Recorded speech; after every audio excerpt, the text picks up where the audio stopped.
Hayyakids.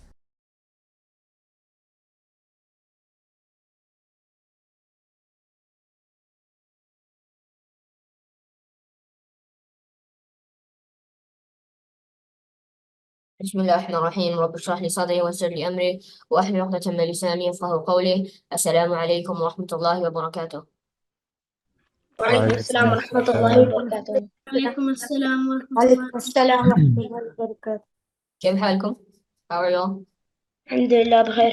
Alhamdulillah. What about you? I Alhamdulillah. heard that you're sick. الحمد لله بخير. يا عثمان, how are you? Yeah, أنت بخير? Alhamdulillah. Yes. How's your vomiting? We got the news that you went to the hospital. Yeah, Alhamdulillah, everything's good. Thank you for asking. Before Ayan starts his story of Prophet Esa alayhi salam, I'll do a summary of our last class, which was story of Qarnayn. So the story was there was a powerful king called Qarnayn who believed in Allah. So he traveled with his army to three places. The first place, he was going somewhere in the west, and he found a group of people near a strange lake. So Allah told Qarnayn to either kill them or be good to them. So since Qarnayn was a good king, he was good to them. Next, he was going to some place in the east, and he found a group of people who had nothing to protect them from the blazing sun.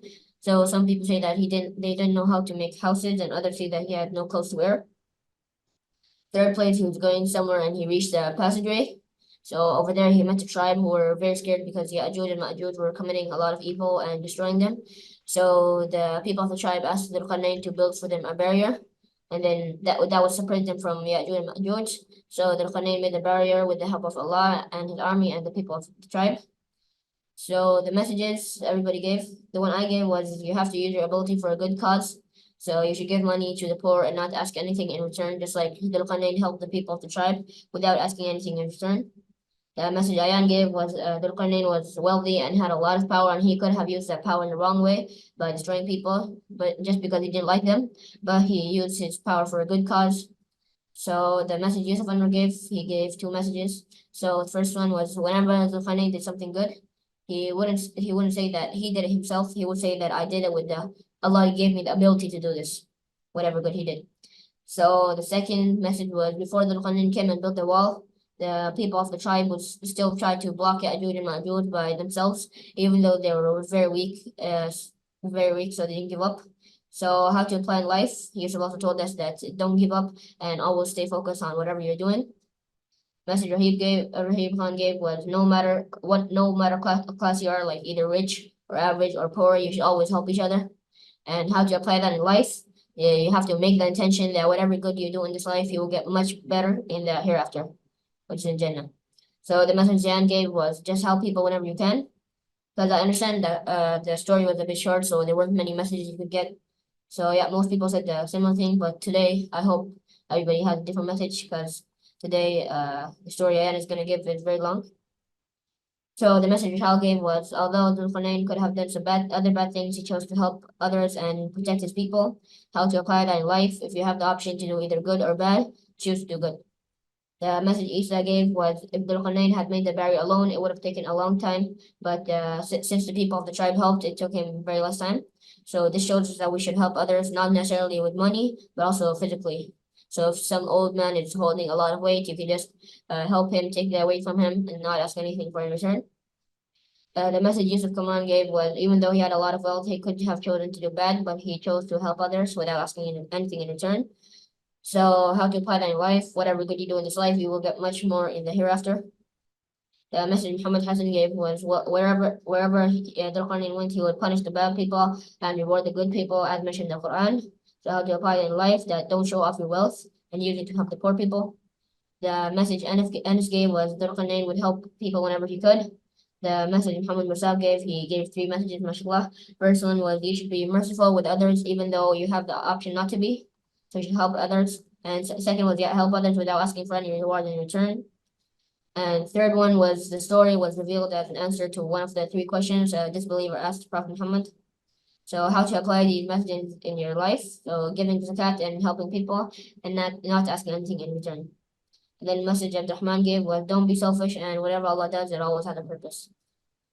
And yeah, so today I will be be telling the story of Prophet Esa alayhi salam.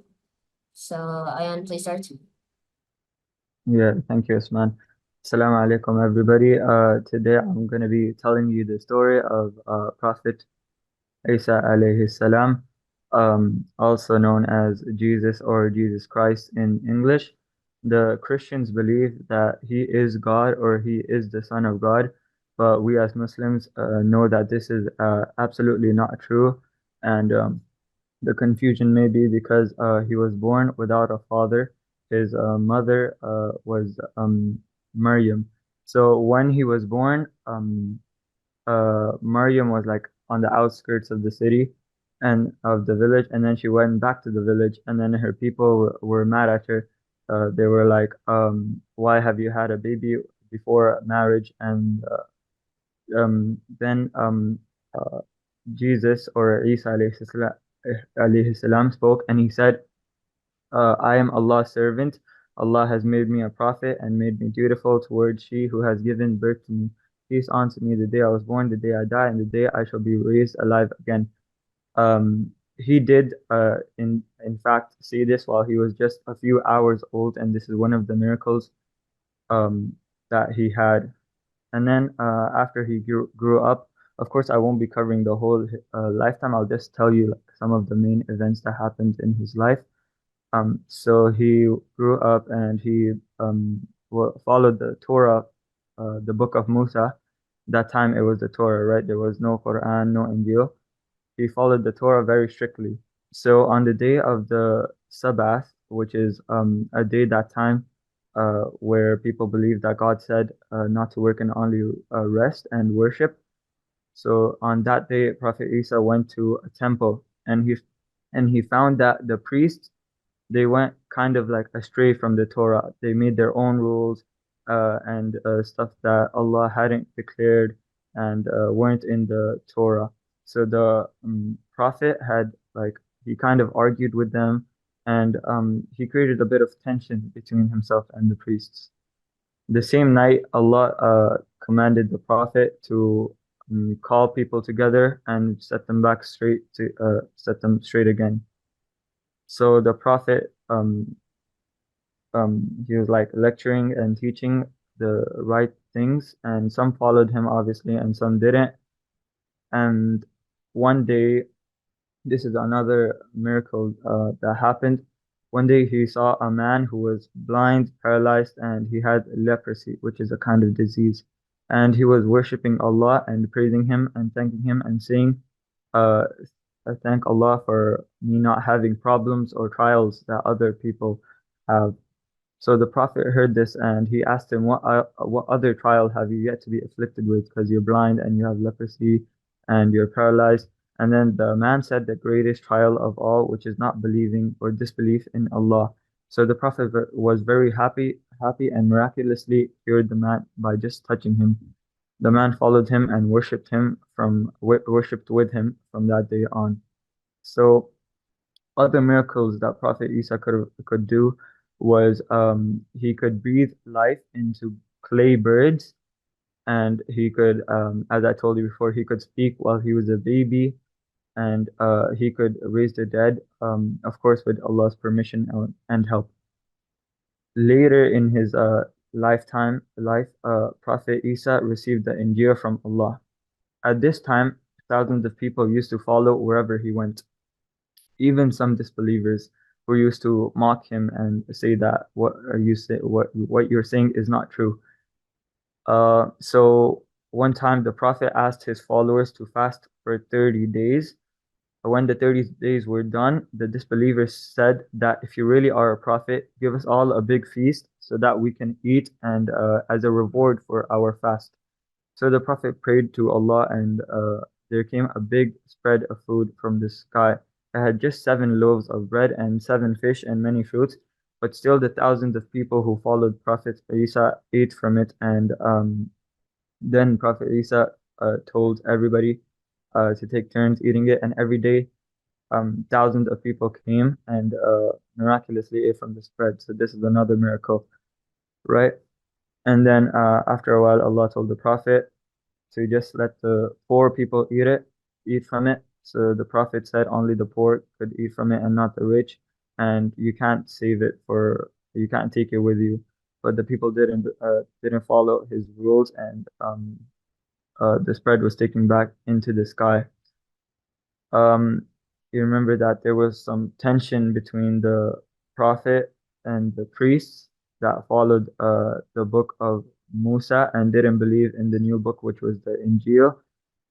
So one time the priest wanted to arrest and kill the prophet, but the prophet asked some of his followers that he could take his place and be killed instead of the prophet, and he would die for him, right? And he said that whoever would do this for him would be his companion in paradise.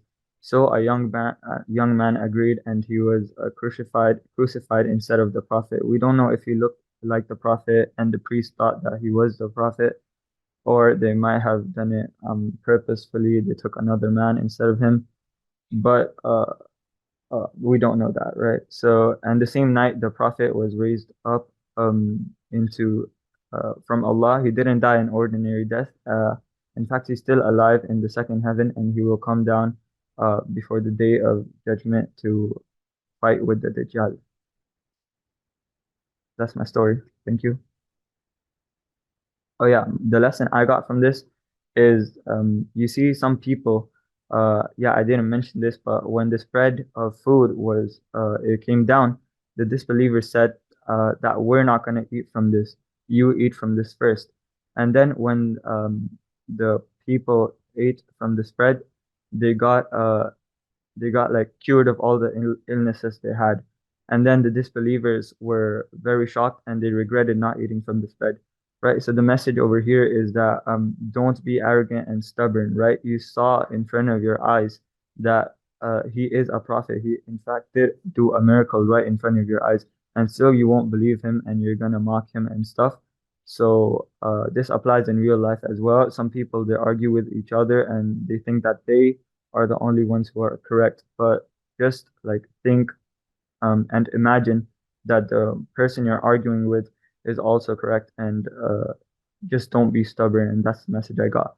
Next, we have Osman's message. By the way, I just mentioned some of the events that happened in his life. So if you have any other events that you got the message from, you can say those as well. Osman, I think it's your turn. Yes, so the message I got from this story was nothing is difficult for Allah, since He made Maryam anha give birth without her having a husband, and Allah made Isa alayhi salam go in the sky and he didn't die. So these were some very big miracles. So yeah, that was my message. Yep, mashallah, that's very nice. And next we have Yusuf Kamran raising his hand.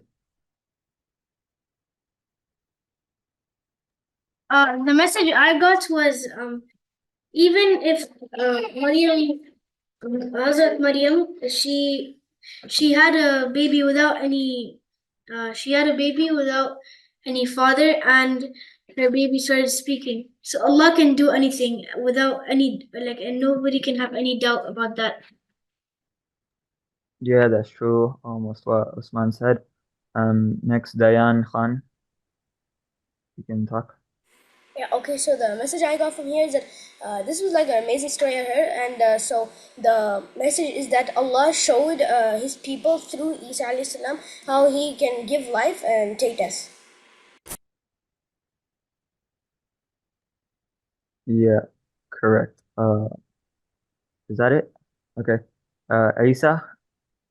Yes. The thing that I got from the story was that Isa alayhi salam, if there was any man who couldn't see, or like he had a problem with his eyes, he could fix him. Like he'll just put his hand on the other guy, and the problem will the problem will finish. Yeah, that's correct. Mashallah, his name matches yours. Yusuf Anwar, you can go next. Assalamu alaikum wa rahmatullahi wa barakatuh. I chose 2 points. My first one was that Allah has the power of everything, that He took Isa alayhi salam in the sky and killed someone looking at Isa alayhi salam. And my second point was Isa alayhi salam did not have a father, but he still did shukr. He still didn't stop doing good deeds, or else he could still have cried for a father, but he was happy with whatever he had. Yeah, mashallah, that's correct. And Muhammad Mirsab. I have two models from the story. The first one is that we know from the story that Allah subhanahu wa ta'ala can do anything by himself or by his people who are his slaves and obey him obediently. Like Allah subhanahu wa ta'ala gave Isa alayhi salam intelligence that he was able to talk when he was in his mother's lap. He was able to raise the dead with Allah subhanahu wa ta'ala's permission and help. He was able to make birds of clay and make them alive. He was able to make the blindness and the other diseases go fine, meaning he could cure those diseases. So by this we get, and he raised Isa alayhi salam to the heavens and killed someone else in his place. So by this story, our first moral is that we know that Allah subhanahu wa ta'ala can do anything and he is al-Qahhar al-Aziz. And the second moral is that the ones who obey Allah will get rewarded in dunya as well as in akhirah, and the ones who do not obey Allah will get punished in the dunya as well as in the hereafter.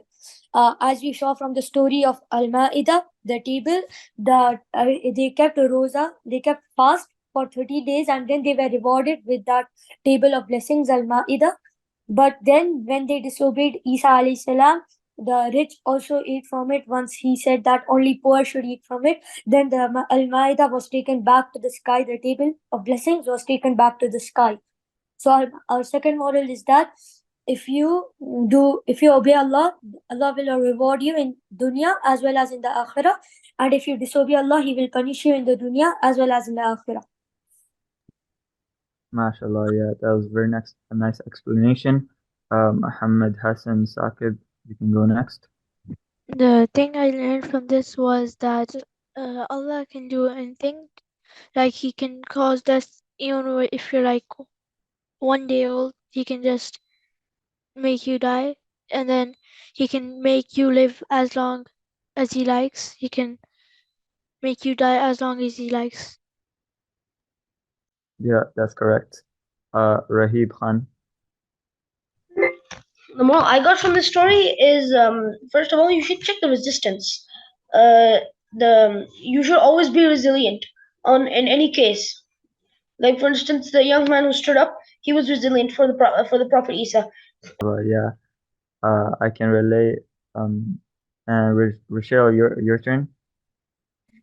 Yeah, so the lesson which I have learned from the story of Isa alayhi salam was that even though he lived without a father and was threatened to be killed by the priests, and even was constantly being asked by people to show them miracles, he still did not lose his temper or stop his belief in Allah.